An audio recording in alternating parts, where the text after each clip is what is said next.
The anniversary surprise. Victoria Martinez stood in her sunlit kitchen, flour dusting her navy apron as she rolled out fresh pasta dough with practiced precision. The marble countertops gleamed under the afternoon light streaming through the bay windows she'd insisted on during their kitchen renovation 3 years ago. Every surface sparkled.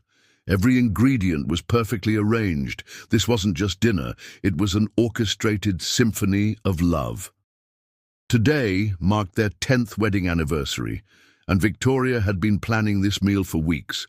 She'd started the bolognese sauce at dawn, browning grass-fed beef slowly until it developed that perfect caramelized crust. Then adding San Marzano tomatoes she'd special ordered from a vendor in Little Italy. The wine, a 2018 Barolo that cost more than most people spent on groceries in a month, had been reducing for hours, filling the house with an intoxicating aroma. Her phone buzzed with a text from her sister Carmen. "How's the big anniversary?" "And prep going. Marcus is so lucky to have you." Victoria smiled, typing back quickly before returning to her pasta. Carmen had always been supportive, even helping her pick out the vintage Cartier cufflinks that now sat wrapped in silver paper on the dining room sideboard. The table was already set with their wedding china, delicate Wedgwood with gold trim, that had belonged to Marcus's grandmother. Crystal wine glasses caught the light from the chandelier Marcus had surprised her with last Christmas, and ivory candles waited to be lit at just the right moment.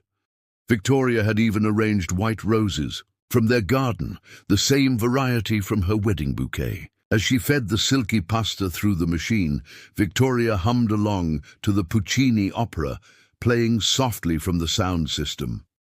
Marcus always said music made food taste better, that it created atmosphere. She'd learned so much about cooking from him in their early years together. He'd grown up in his Italian grandmother's kitchen, learning techniques Victoria had spent their entire marriage perfecting. The sound of Marcus's BMW pulling into their circular driveway made her heart flutter with anticipation. She quickly untied her apron and checked her reflection in the hallway mirror, smoothing her dark hair and touching up her lipstick. She wanted to look perfect when he walked through those oak doors. But when Marcus finally entered the kitchen, something felt wrong immediately. His usually immaculate appearance was disheveled, his expensive suit wrinkled, his salt and pepper hair mussed as if he'd been running his hands through it. Most unsettling were his eyes. They held a coldness Victoria had never seen before. "Marcus," she called out brightly, stirring the sauce one final time. "Perfect timing. Everything's ready and it smells absolutely incredible. I think this might be my best bolognese yet." Instead of his usual enthusiastic response, Marcus simply stared at her with an expression she couldn't read. When he spoke, his voice was flat, businesslike. "We need to talk, Victoria." She laughed, assuming he was being dramatic. "Can't it wait 30 minutes? I've been cooking all day, and the pasta's at the perfect temperature. You know how you hate when—" "Victoria." He reached into his briefcase and withdrew a thick manila envelope, placing it on the kitchen island with deliberate finality. "I want a divorce." The wooden spoon slipped from her fingers, clattering against the Italian tile floor and spattering her perfect sauce across the white surface. For a moment, the only sounds were the gentle bubbling of pasta water and Pavarotti's voice soaring through speakers that suddenly seemed to mock her with their beauty. "What?" The word came out as barely a whisper, but Marcus was already sliding legal documents across the marble countertop, and Victoria could see official letterhead, court stamps, and her name typed in cold, impersonal font. This wasn't a cruel joke or a misunderstanding. This was real. Digital discoveries. Marcus Chen had always prided himself on being methodical, but tonight his usual precision had failed him. As he sat in his hotel room, staring at the city lights through floor-to-ceiling windows, he realized he'd left his laptop at home. the laptop containing months of correspondence that Victoria was never supposed to see. Back at the house, Victoria moved through her kitchen like a woman possessed. The untouched anniversary dinner sat congealing on fine china, candles burned down to waxy stubs, and the expensive Barolo had turned bitter in abandoned glasses. She'd spent 2 hours crying, but now something harder had crystallized in her chest. Walking into Marcus's home office, the mahogany-paneled sanctuary she'd never been invited to enter, she found his laptop still glowing on the leather-topped desk. His email was open, displaying months of correspondence that made her blood run cold. The messages between Marcus and Carmen stretched back 8 months. Victoria's hands trembled as she scrolled through intimate exchanges, cruel jokes and detailed plans for their future together. But it was the mockery that cut deepest. Does she still spend entire days cooking those elaborate meals? God, she's pathetic, trying so hard to play the perfect housewife, Carmen had written just last week. Marcus's response was worse. She has no idea how boring she's become. All she talks about are recipes and home renovation shows. Carmen, you remind me what it feels like to be with a woman who has actual ambitions. Victoria screenshot everything, her photographer's eye automatically composing the evidence with clinical precision. But the emails revealed something else. Financial records Marcus thought he'd hidden. Bank statements showed systematic transfers from their joint accounts to a private account she'd never known existed. Money from the sale of her grandmother's pearl necklace. Funds she'd believed went toward Marcus's consulting business had actually financed his secret life. Then she remembered something Marcus didn't know she'd discovered years ago during a business dinner. He was severely lactose intolerant.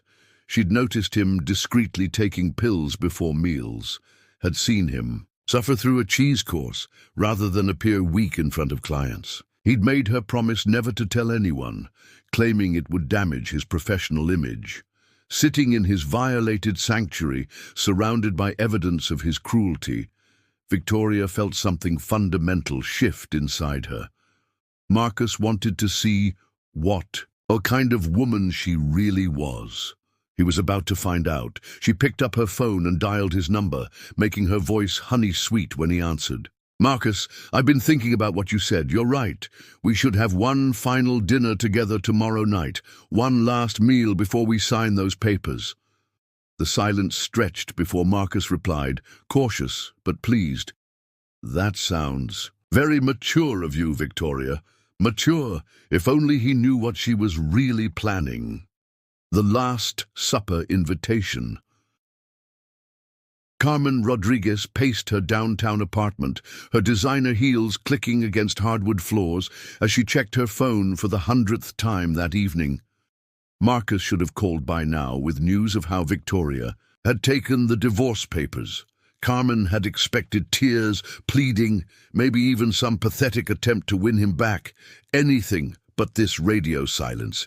She'd spent months carefully orchestrating this moment, slowly poisoning Marcus against his wife while positioning herself as the sophisticated alternative. Carmen had always resented Victoria's simple contentment, her ability to find joy in domestic pleasures while Carmen clawed her way up the corporate ladder. When Marcus had confided his growing dissatisfaction during a family barbecue last spring, Carmen had seen her opportunity. The seduction had been methodical, late-night texts about work stress, lunches that ran longer than necessary, weekend emergencies that required Marcus's immediate attention. Carmen had studied Victoria's weaknesses and exploited them ruthlessly, mocking her sister's devotion to homemaking while presenting herself as the career-driven woman Marcus deserved. Her phone finally rang at 11 p.m. How did she take it? Carmen asked without preamble. Marcus's voice sounded strained. Better than expected, actually. She wants to have dinner tomorrow night, one last anniversary meal. Carmen's blood chilled. She knew Victoria better than anyone. They'd grown up sharing secrets, dreams, and sisterly confidences. Victoria never gave up without a fight, and this sudden acceptance felt wrong. "Marcus, maybe you shouldn't—" "It'll be fine," he interrupted. "She's being mature about this, civilized. It's actually refreshing." After hanging up, Carmen stared at her reflection in the apartment's floor-to-ceiling windows. Victoria had always been the favored daughter, prettier, kinder, blessed with the ability to make people feel loved just by being in her presence. But Carmen had worked harder, achieved more, built an empire while Victoria played house. Tomorrow night, Marcus would finally be free to start their new life together. Carmen had already found them a penthouse apartment, planned their first vacation to the Amalfi Coast, even selected the engagement ring Marcus didn't know she'd seen him researching. Everything was falling into place perfectly. She pulled out her laptop and began typing an email to Marcus. "I can't wait for this to be over tomorrow night. Soon you'll never have to pretend to enjoy another one of her elaborate dinners. We can finally stop sneaking around like teenagers." But as she hit send, Carmen couldn't shake the feeling that something was terribly wrong. Victoria had surrendered too easily, accepted defeat too gracefully. In 32 years of being sisters, Victoria had never backed down from anything she truly cared about. Carmen walked to her kitchen, a sleek, minimalist space she used primarily for reheating takeout, and tried to imagine Victoria spending entire days creating meals with love and precision. The devotion seemed foreign, almost pathetic, but Carmen suddenly remembered the way Marcus's eyes had lit up whenever he described coming home to the scents of garlic and fresh herbs. She shook, her head dismissing the doubt. Tomorrow night, Victoria would serve her last meal as Marcus's wife, and Carmen would finally have everything she'd schemed to achieve. What could possibly go wrong with a simple farewell dinner? Part 4. A Feast of Consequences. Detective Riley. Thompson had seen plenty of domestic disputes in her 15 years with the police force, but the 911 call from Maple Ridge Drive sounded different. The caller, a woman named Victoria Martinez, spoke with eerie calm. "My husband collapsed during dinner. I think you need to come quickly." Riley arrived at the Tudor-style house to find paramedics already working on Marcus Chen in an elegantly appointed dining room. The scene was surreal. Crystal glasses gleaming in candlelight, expensive china holding what appeared to be an elaborate Italian meal, and a woman in a red dress sitting perfectly composed as her husband writhed in apparent agony on Persian carpet. "Ma'am, I'm Detective Thompson. Can you tell me what happened here tonight?" Victoria looked up with dark eyes that seemed too calm for someone whose spouse was being loaded onto a gurney. "We were having dinner, our anniversary dinner. Marcus suddenly became very ill." Riley surveyed the table. 2 place settings, barely touched food, wine glasses with different levels, suggesting the meal had been interrupted mid-course. "What did you serve?" "Butternut squash soup with gorgonzola, chicken stuffed with ricotta in cream sauce, and tiramisu for dessert." Victoria recited the menu like a poem. All his favorites. Something in her tone made Riley's instincts prickle. She'd learned to read people, and Victoria Martinez didn't seem like a woman experiencing a medical emergency. She seemed like someone watching a carefully orchestrated performance reach its climax. The paramedic called out, "Detective, patients showing signs of severe food poisoning or allergic reaction. Multiple symptoms, vomiting, abdominal cramping, difficulty breathing. We need to transport immediately." As they loaded Marcus into the ambulance, Riley noticed a manila envelope on the kitchen counter labeled "Divorce Proceedings."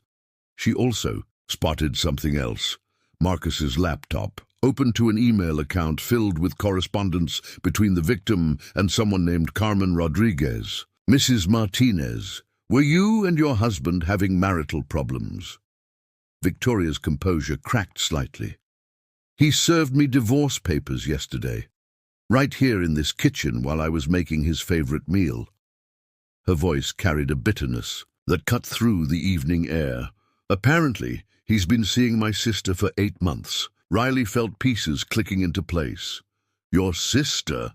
Carmen Rodriguez.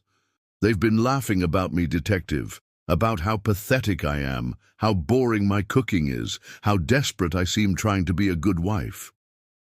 Victoria stood and walked to the wine cabinet, pulling out a bottle with shaking hands. "Would you like to see the emails, the bank statements showing how he's been stealing from our joint accounts to fund their relationship?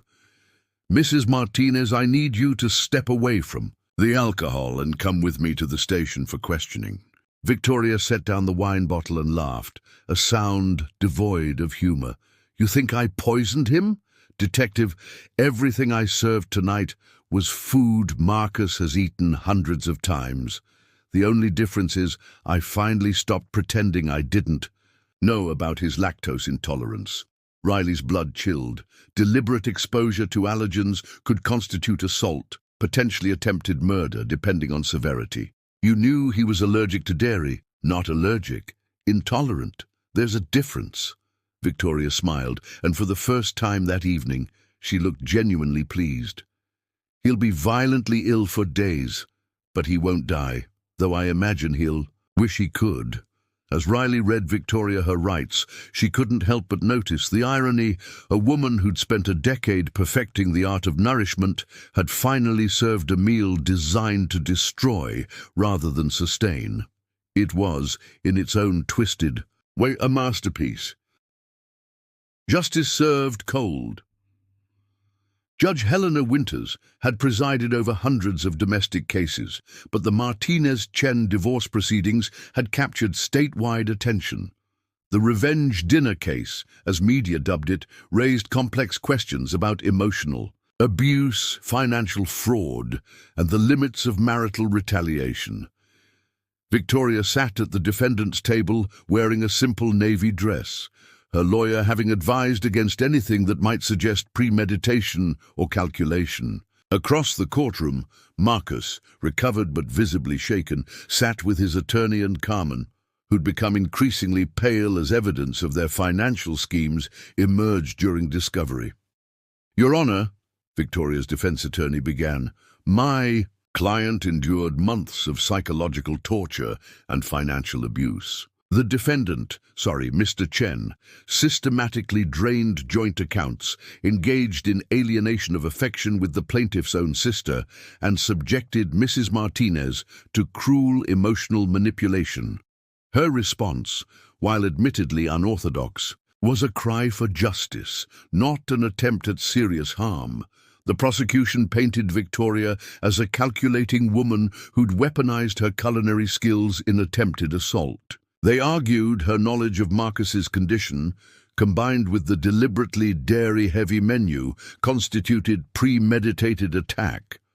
But Judge Winters had read the email exchanges, studied the financial records, and witnessed something rarely seen. In her courtroom, a victim who'd refused to accept destruction quietly. "Mrs. Martinez," Judge Winters said during the sentencing phase, "your actions were legally questionable and potentially dangerous.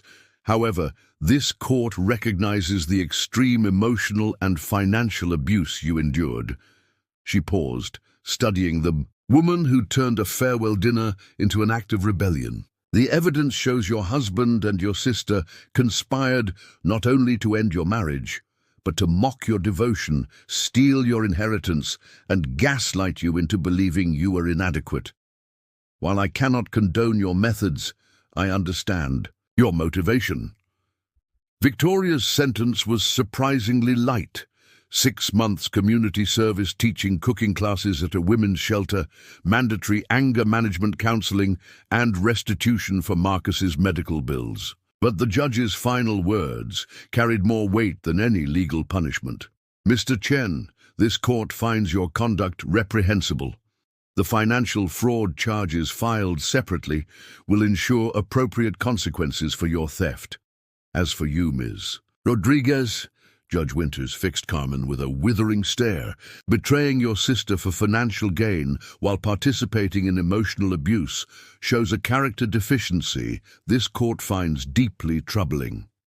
6 months later, Victoria opened Second Chances, a catering company specializing in meals for life. Transitions, divorce parties, new beginnings, fresh starts. Her first client was a woman whose husband had left her for his secretary, requesting a celebration of liberation dinner party. Marcus and Carmen's relationship imploded within weeks. Of the trial, unable to survive the public scrutiny and financial investigations, Carmen lost her marketing firm amid the scandal, while Marcus faced federal charges for the complex financial fraud scheme investigators uncovered. Victoria never remarried, but she found something better, the knowledge that she was capable of fighting back, of refusing to be diminished by those who claimed to love her.